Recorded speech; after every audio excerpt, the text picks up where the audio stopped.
சென்னைக்கு குடிநீர் வழங்குவதில் திருவள்ளூர் மாவட்டத்தில் உள்ள முக்கிய ஏரிகளில் ஒன்றான சோழவரம் ஏரி பார்த்தோம்னால் முக்கிய பங்கு வகித்து வருகிறது. இந்த ஏரியில் பார்த்தோம்னால் அண்மையில் 40 கோடி ரூபாய் மதிப்பீட்டில் ஏரிக்கரைகள் சீரமைப்பு பணி நடைபெற்றன. இந்த நிலையில் பார்த்தோம்னால் சோழவரம் ஏரியில் கடைகள் விரிசல், அதாவது அந்த கரைகள் பார்த்தோம்னால் விரிசல் விழுந்து படிப்படியாக 100 மீட்டர் தூரத்திற்கு அந்த கரை உள்வாங்கி உள்ளது.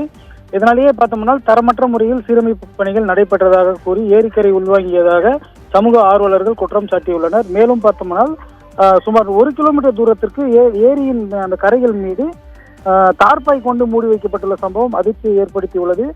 குறிப்பாக சீரமைப்பு பணிகள் காரணமாக கடந்த ஆண்டு சோழவரம் ஏரி 15% மட்டுமே நீர் இருப்பு வைக்கப்பட்டது. ஏனென்றால் முழுமையாக நீர் இருப்பு வைக்கப்பட்டால் கரைகள் சீரமைக்க முடியாது என்று கூறி 15% மட்டுமே நீர் இருப்பு வைக்கப்பட்டது.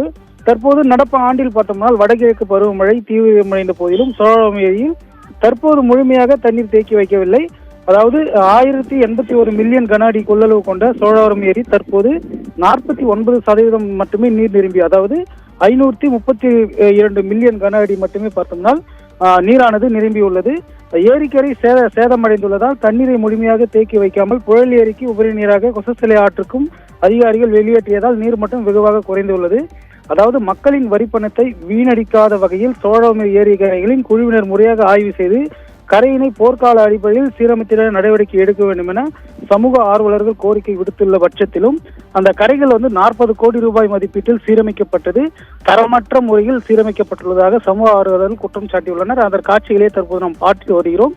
குறிப்பாக தார்பாய் போட்டு மூடி வைக்கப்பட்டுள்ளது. அந்த பகுதி அதிர்ச்சியை ஏற்படுத்தி உள்ளது.